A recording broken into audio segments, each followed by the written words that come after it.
The Big Issue. Breaking down the issues that matter.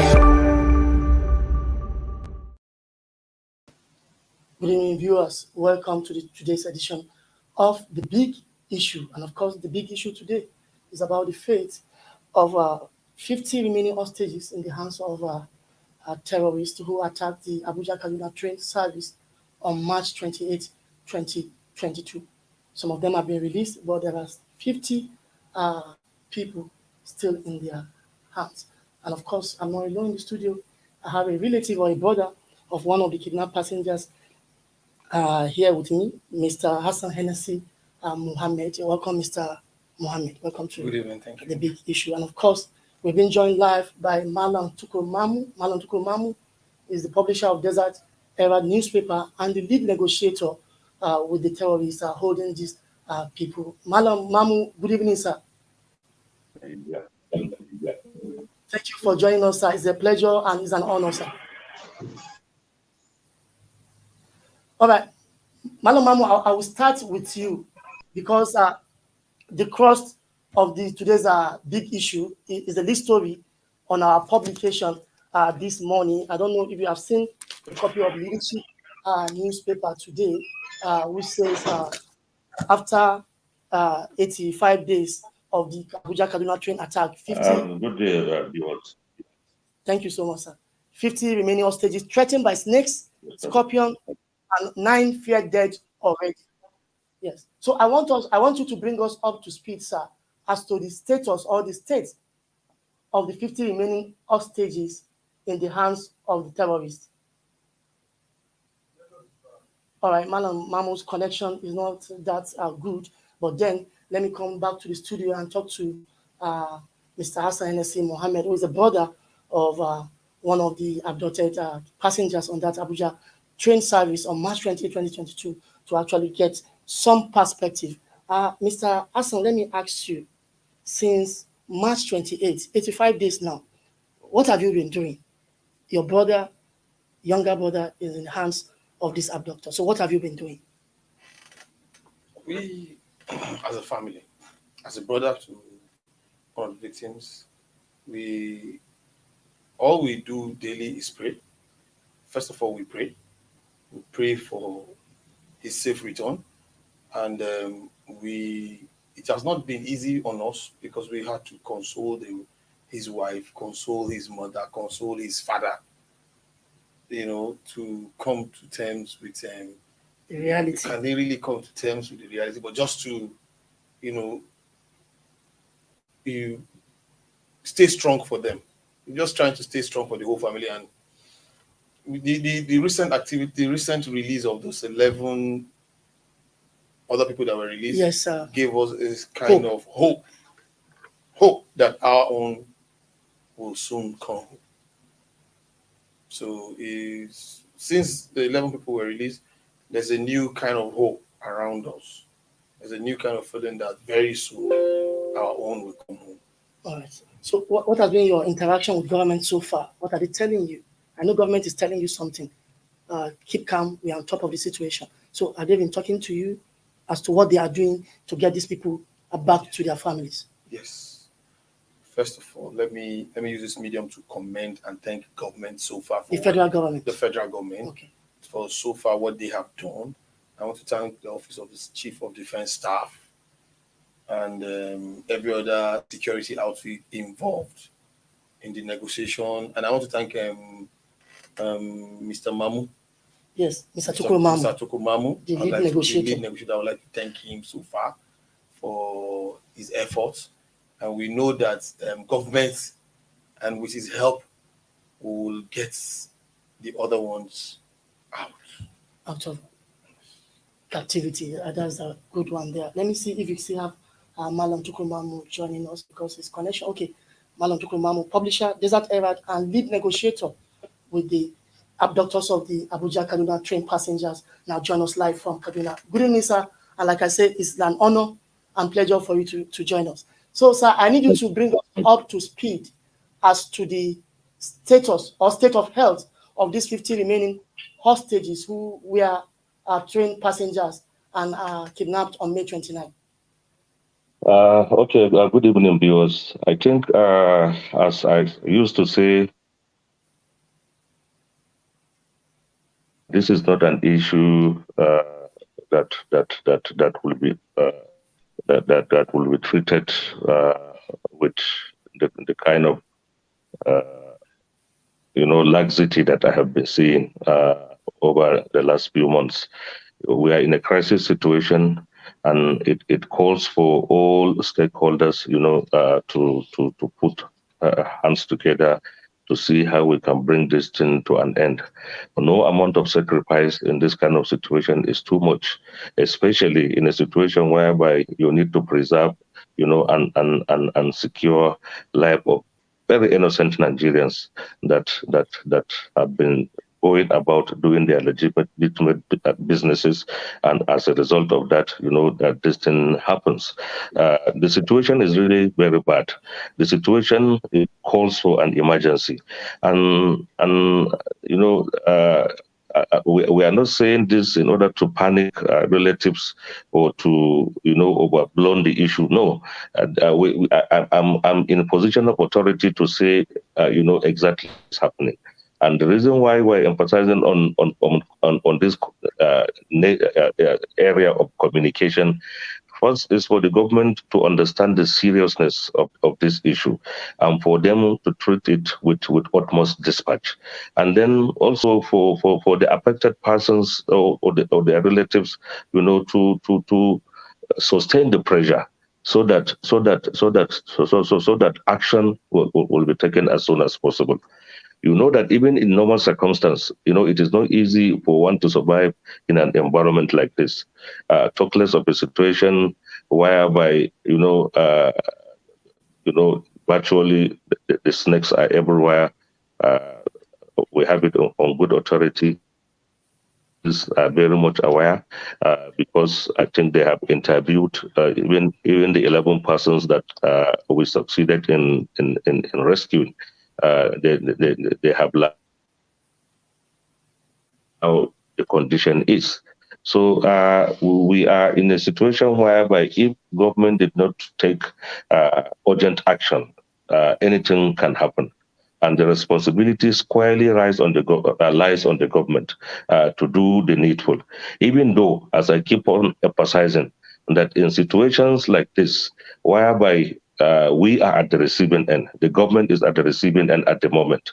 So I think we need to make some compromises. We need to take painful decisions, even if it is against the policy of the government, for us to be able to secure these innocent lives. If nothing is done, if we continue in the manner we have been doing over the last 2 months, taking it lightly, taking so many things for granted, especially dealing with a terrorist group such as Ansaru, I think we are like playing with the lives of these innocent people, and anything can happen. The situation is very bad. Their condition is fragile. So many of them are in a very bad state of health. So many of them needs emergency medical attention, and with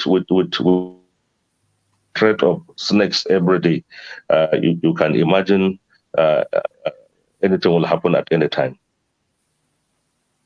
All right, Malam Mamu, you were instrumental to the release of the second batch of these people, which were 11 in number, about 10 days now. So let me ask you, before we go into the details, where are these people as we speak, or have they been reunited with their family members? No, I think that they have been reunited with their family members since last week. First, at that time the government did very well, because they have to ascertain their health condition. They have to.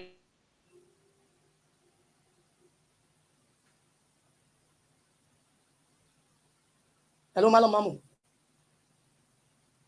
All right, that connection is not too good. You've heard what he said so far. So I don't know whether these developments further reinforce your hope. Yes, it does. Seriously, it does. It has kind of made us believe that our people are alive and they will come home. When we don't really know, but we know they're coming. And I would like to add the question you asked him on the relative. they've reunited with their families. I can confirm that. Because most of our members that their families were abducted and released, confirmed, and they're back down the show, and they're back in good condition, good health. In good health. They are back. But are you not worried with the recent or the latest alarm he just raised? Because he's the one who has been talking today, and now he came out to say, see, something has to be done urgently, or these remaining people, their life is no longer safe. They're suffering from snake bites, scorpion, and already 9 are feared dead. That is the anxiety now. That's the fear now. The 9 dead is what is now. We need to confirm that it is. That is where we have this anxiety now. A lot of people calling and asking us, is my loved one there? Is my loved one alive? That's what we don't know now, and we don't know how Dr. Mamu would help us so that we can get a clearer picture of the situation there. Now, since the kidnap incident on March 28, 2022, have you, as a family, been able to speak on phone with your brother? I don't know any family that has done that, but I can speak for my family. No, we have not. Okay. Did the kidnappers ever contact you to say, we have your brother with us? That was 3 days after the kidnap incident. Okay, but they never allow you to speak with him. No, we in our case we spoke with him. Okay, we had his voice. You had his voice. Yes. You spoke with him on phone. Yes. Oh, that's what I asked initially. Yes. So I thought you never spoke with him. The only evidence you have is the pictures you have in circulation that you have been seeing. That we saw. After the first 3 days, we spoke with him on the phone. The kidnappers called us to tell us they have our brother, and they gave him the phone to speak with us. Now, what's the condition of his wife, children, in the last 85 days? The new couple, the new wedded couple with a son, the 2-year-old son. So you should know the stress and the condition. The wife, especially, it is better imagined than experienced. She's so disturbed. She's worried. She can't even concentrate. She has a job. She's a working class woman, and she can't even concentrate on her job. That is how bad it is. Very, very bad. All right, viewers. I think she read the last speech, the last press conference we had. Okay, she was part of the press conference. Who read the speech, and you saw how she gave up while reading the speech. Exactly. That was too bad. All right, we need to go on a short break. When we come back, the discussions continue. Don't go away.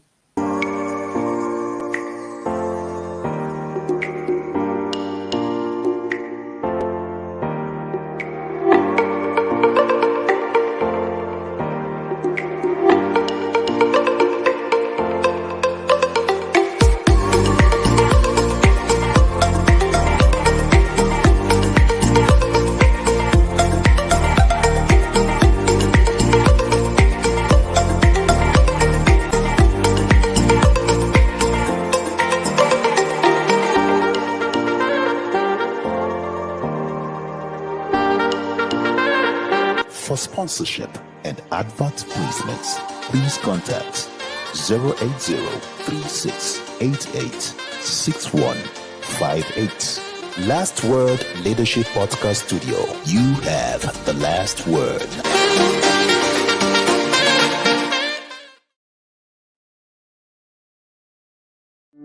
The Big Issue. Breaking down the issues that matter. Well, welcome back. It's still the big issue for this Tuesday evening, June 21, 2022. And of course, I've been speaking to Malam Tukur Mamu, publisher, Desert Herald, who joined us live from Kaduna, and a lead negotiator with the abductors of the Abuja-Kaduna Train passengers. And of course, a brother of one of the kidnapped passengers in that train, Mr. Mohammed NSC, who has also been giving us some perspective as to their experience with the incident. Now, let's see if we can re-establish connection with Malam Mamu from Kaduna to actually. Welcome back, sir. Now we are still having you on this show. So I will need you to conclude your line of thought before the network went off.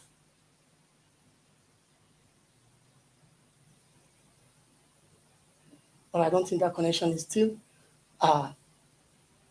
okay. Now, Mr. Hassan NSC, what do you think at this stage We have gotten to a stage now. What do you think the government can do different from what it has been doing? After all, 13 people are out. Hello. 13. 13? The MD. Oh, the previous one? Yes, the MD of the Bank of Agriculture. Then a pregnant woman was also released. Then this third batch, the 11 people, making it 13 out of 70 something or so, or 60 something, 64. Okay, so we have 50 remaining hostages. So what do you think the government can do different from what it has been doing previously to actually end this standoff? The only thing I think the government needs to do is to negotiate for now. You know, I'll be biased being a victim's family. I don't know if you're aware of a law passed by the Senate to actually jail anybody who pay ransom. Has that law been signed by the president? Okay, if eventually, before these people are rescued, the bill is signed into law, what happens? The senators and the House of Representatives, they will be the first to pay ransom if it involves them. They will be the first to pay ransom. Some of them have been kidnapped in the past there, and I'm sure they didn't know what they were doing when they were passing that bill. All right. Out of the 13 persons that have been released so far, are you by chance meet any of them? Yes, I've met a few. Can you share their experience with us? They must have spoken to you. What was their experience while in captivity? Not something you might want to hear. It's not interesting. But one good thing is that none of them has reported that they were beaten. Okay. That's one good thing. Okay. None of them have reported to us that I was beaten or were maltreated while with the bandits. Okay. But the only thing is they've been sleeping on the open floor, in the rain, floor. Mosquito bites. There are no structures. So the alarm by the negotiator, Malam Mamu, of course. You don't need anybody to tell you that it's real. You don't. You sleep in the open, in the bush. They sleep in the open. Risk of a snake bite, scorpion, of course. Women and children, they've not shaved. For more than 2 months. I doubt if they are brushing their teeth. How would they brush their teeth? Do the kidnappers come to the city to get some things for them? Do they shop for them? They've not combed their hair. They've not barbed. They've not shaved. They've not changed clothes for 85 days. It's not a good experience. It's not a good experience. Even when you are at home and you didn't go out for 85 days and you didn't shave, or you will understand what is going on. No, even a week. And within a week, I get uncomfortable with my small beard. It's so bad. What we're doing is appealing to government. We keep appealing to government. Please and please help us out. What the kidnappers have told us is the kidnappers have made their demands. The government should find a way around to negotiate with them. If they want their people released, government should please release. Because we are asking government to help us release our people. So if government is holding their people and they're saying, government release our people before we release your own. Say for the network issue that Mr. Mamu in Kaduna is unable to join us conveniently. One part of the questions lined up for him is to ask him, what did the government do to get the 11 released? And what are they not doing to keep the 50 in captivity? I would have loved to. In fact, I would have loved even if we can't get him live on TV, maybe we should get him on radio, on phone. Well, I don't know if our technical people will be able to establish that within the small time. Okay, he's coming back. Yes, join the program. Malam Mamu, welcome back again, sir.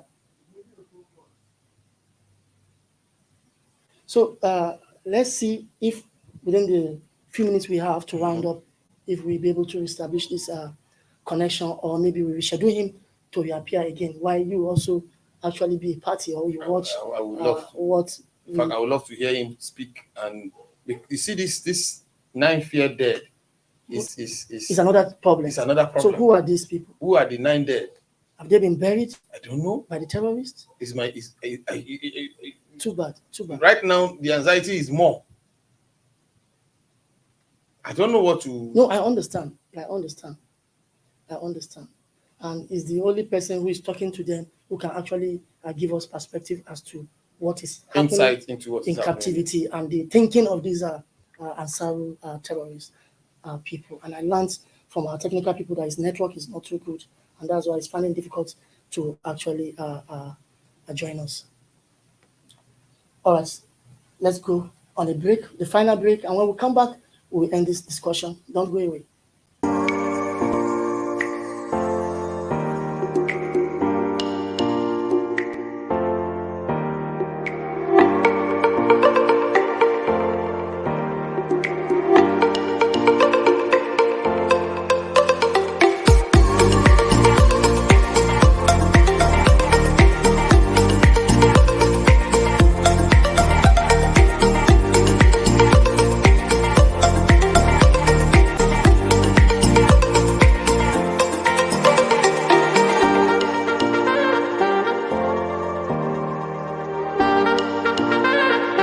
For sponsorship and advert placements, please contact 080-3688-6158. Last Word Leadership Podcast Studio. You have the last word.